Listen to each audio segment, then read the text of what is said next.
The Mystery of the Pirate's Treasure, Chapter 3, White Point Gardens. As hard as Chris tried, he had not been able to go off on his own the evening they arrived in the port city. In the first place, Mike had been right. Mom was waiting for them to unload the car. Even with all hands on deck, except Mrs. Kramer, who was seeing about dinner, it took many trips up and down the stairs to unload the station wagon. And on each of these trips, Chris was keenly aware that he was passing what Nicole had called the haunted room. Several times he thought of sneaking in, but he knew that when he did get his chance, he didn't want to be disturbed for a long, long time, since he'd just have to wait, as hard as it might be, for the right moment. To top it off, the Kramers had the Martins for dinner, and he had to sit across the table from Nicole. For some reason, it had made him uncomfortable. If she ran her mouth all the time like some of the girls at home, he could just tell her to get lost. But she just sat there, looking at him with those cow eyes. Besides that, she had eaten everything that was served, even the tossed salad with artichokes in it, and a casserole with something resembling toadstools. This had made Chris feel childish about being so picky over his own food. By the time their lengthy meal was over, darkness had set in. For some unidentified reason, Chris felt it would be better to explore the prop room in daylight, so somewhat reluctantly he agreed to a game of battleship with Mike. He was embarrassed again as Nicole stood by and watched him get beaten by his younger brother. When the Martins finally went to their own apartment to settle down for the night, Chris figured he'd never be able to get to sleep in a strange room. Besides, he was not accustomed to sharing a bed with Mike. Surprisingly, though, sleep came soon. Even as he drifted off, Chris felt his mother was right about the old theater. He, too, was falling under its spell. The next morning, while the Martins were still at the breakfast table, Nicole knocked on the door. Chris was just finishing his bowl of cereal. She was wearing fringed shorts that showed long, slender legs as tanned as her bare arms. She put up her hand to lift back her flowing blonde hair as she spoke. "Mrs. Martin, Mother would like you to know that orientation for the workshop begins at 10. "Great," said Mrs. Martin. "I'm really looking forward to it." Nicole lifted her head this time to swing back her hair. Mother also thought Christopher and Michael might like to go down to the Battery and White Point Gardens before the sun gets so hot. Irked that Nicole had called him Christopher, like his schoolteacher, Miss Tootin, Chris defiantly tilted his bowl of cereal to scoop out the last bit of sweetened milk. "It's okay by me," Mike said.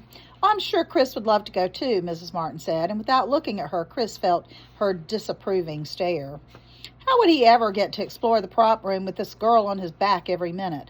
Oh well, he might as well let her show him around, and then he would be rid of her. As soon as they were outside, Chris said, "Let's go down this way and follow the ocean around. We can do that, can't we?"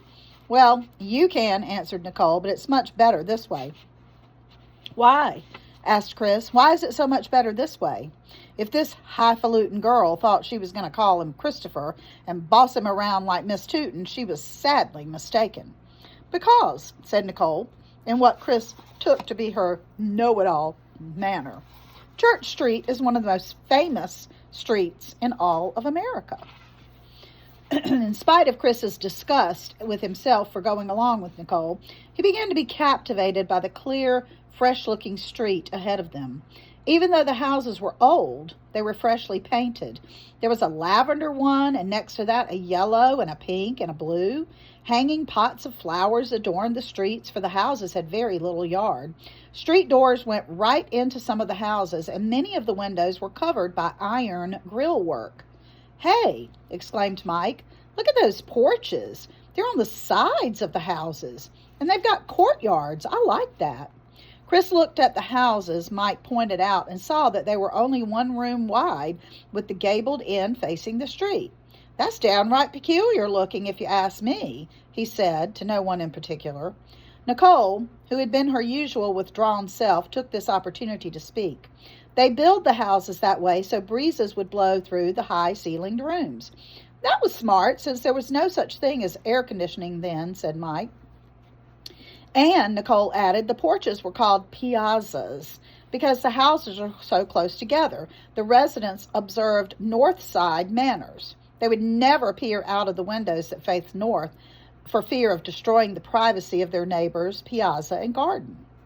Mike was all ears to what Nicole had to say, but Chris, who had never put much store by manners, gave a muffled before he asked, "How did you find all this out?" "When we first came to Charleston, Dad and I used to take walks every day, particularly to the Battery, and he told me about it. It's really quite fascinating." And there's a lovely illustration here, if I can angle it correctly, of them walking down the street, and here they are. Chris almost mimicked her last words, but he bit his tongue instead. Mike would tell Mom if he wasn't nice to this girl, and then he would be in for it. On they went past patched stucco walls with clinging fig vines and palmetto trees casting faint shadows in the early morning sunlight. All the while the salty tang of the sea urged them on. Nicole surprised Chris by speaking out again. "Later this morning there'll be tourists all along this street. Every house is famous. This," she said with a graceful wave of her arm toward some houses with cast iron balconies, "is called Catfish Row.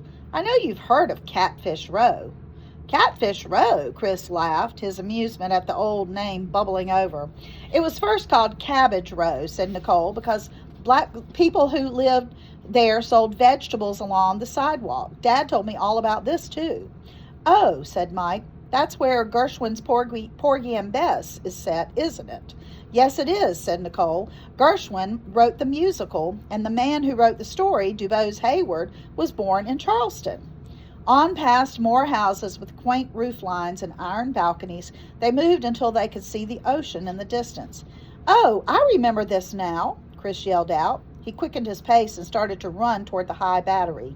Ahead of Nicole and Mike, he raced across the street lined with spreading oaks, magnolias, and palm trees. Skirting the edge of a large park with monuments and statues, he dashed up the steps to the Battery. "Come on," he shouted back to Nicole and Mike. "This is great." As far as he could see, the harbor dominated his view. He breathed deeply, taking in the sea smells. For a moment, the vast ocean claimed him. Leaning against the iron rail and shading his eyes against the sun, Chris looked over the choppy blue-green water, dotted with churning foam. Sailboats in the distance looked like kites against the blue sky. Lost to the mood of the sea, he watched the flight of a graceful bird as it swooped to the turquoise water. Filled with a sense of endless freedom and space and light, Chris was unaware that Mike and Nicole were beside him until Nicole spoke. "Did you know that pirates are buried beneath this Battery?" "Really?" Chris and Mike chorused. "Really," answered Nicole. "Many years ago, pirates were hanged and buried in what was then marshland." "You mean this Battery was put over their graves?" asked Mike. "Oh, much later. You see, it was a dishonor to be buried below the tidewater mark. So this is why they were buried here in the first place. Then Dad says this point was built up with rocks and oyster shells. In fact, it's called White Point because the oyster shells dumped here were bleached white in the sun." When Nicole talked, Chris took in the view around him. Down away was the sprawling Sheraton Hotel, and past it old columned mansions frosted with palms and oleanders. "Hey," Chris said, turning back to the view of the garden, "look at those old cannons. I think I played on those when we came to Charleston when I was little." "Some of them are from the Revolutionary War and some from the Civil War," said Nicole. Chris had started toward one of the cannons when he noticed a rather new monument near the old hotel. "Hey, Mike," he called, "come over here. You'll like this." "See," he said, when Mike and Nicole had reached the tall stone with the sundial facing the ocean. "This is a monument to a naval crew." "It wasn't a real battle, though," Mike said as he speedily read the inscription. "It was on a training maneuver. It says right here the USS Wasp hit the Hobson and 38 crewmen on the small ship were killed." Nicole, who had been standing solemnly by, spoke. "These stones at the base are from the different states the boys were from. All their names are listed here." Chris was already off in another direction, and now he called to Mike from across the garden. "That capstan over there is from the USS Maine," he yelled. "Really?" Mike called back as he ran in the direction Chris had pointed. "What I want to know," said Chris later, when Nicole had met him at the bandstand in the center of the garden, "is about those pirates who were buried under the Battery." "There's a monument over there that tells about them," said Nicole, pointing toward a bench where some old men sat. Mike had taken in the capstan and the monument to the defenders of Fort Moultrie by the time Chris began to read aloud from the pirate statue. "Near this spot in the autumn of 1718, Stede Bonnet, notorious gentleman pirate, and 29 of his men, captured by Colonel William Rhett, met their just deserts after a trial and charge, famous in American history by Chief Justice Nicholas Trott. Later, 19 of Richard Worley's crew, captured by Governor Robert Johnson, were also found guilty and hanged. All were buried off White Point Gardens, in the marsh beyond the low water mark." Chris let out a whistle he reserved for special occasions. "I've read ghost stories about pirates," said Mike, "especially the terror of the seas, Blackbeard." "He came along the coast of South Carolina too," said Nicole. "In fact, Dad says most pirates did because they could bring their ships into Charleston's deep channel." "I'd like to find some of the treasure they buried," said Chris meditatively. "That's what I'd like." "Some of the old Charlestonians say there's still plenty of it buried," said Nicole, "but they're afraid to dig for it." "Afraid?" mocked Chris. "Of what?" "Pirates' ghosts," said Mike. "Isn't that right, Nicole?" Knowing his brother was skeptical of his reading, Mike looked at Nicole for proof. "That's right," said Nicole. "Pirates often drew lots, and the unlucky one, who was shot and buried with the treasure. The ghost of the dead man was supposed to guard the treasure." "Heck," said Chris, picking up a broken palmetto frond and fanning his brow in mocking way. "I'm not believing that." "You don't have to believe it," said Nicole, and the tilt of her nose as she swung her hair reminded Chris what a snob she was. "Go ahead and dig for all the treasures you like." "Well, I just might do that little thing while I'm down here," Chris said. "I just might." And without saying a word to the others, he darted across the street and back by the old columned houses. In spite of his haste to shake Mike and Nicole, for that was what he fully intended doing now, he took time to survey the small yards. How nice, he thought, not to have to mow a big lawn.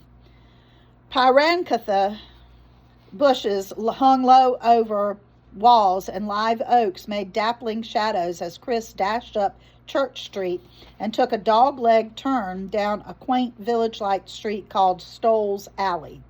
This took him to the ocean side, where he wanted to go in the first place. He felt sure he'd lost Mike and Nicole now, so he could afford to explore this part of the harbor. Still, there was one thing uppermost in his mind: to slip into the prop room without anyone knowing he was there. The sun was almost above him now, casting his shrunken noontime shadow on the heated asphalt. Strangely, there was no activity on the waterfront. Even the street was deserted. Out on what Chris figured to be the Cooper River, large commercial ships stood at anchor. As he ambled along, he let his eyes play over the shell-encrusted piling where ships tied up. Making his way up the coastline, Chris thought he'd never felt the heat lying so flat and still.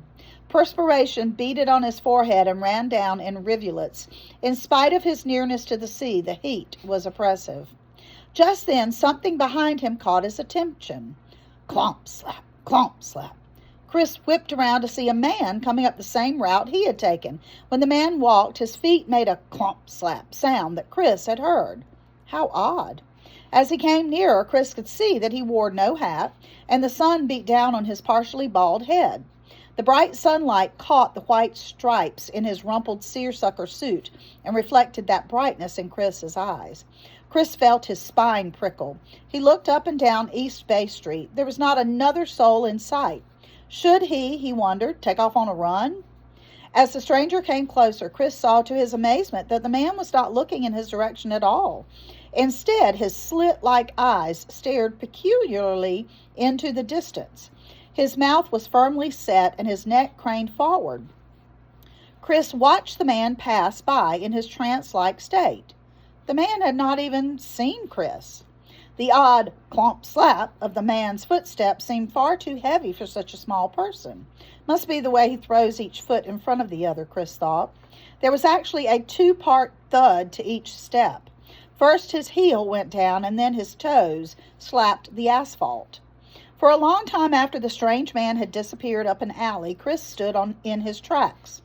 First the weird old inn with the haunted room, and then the pirates that were hanged, and now this strange man. Chris could hardly take it all in.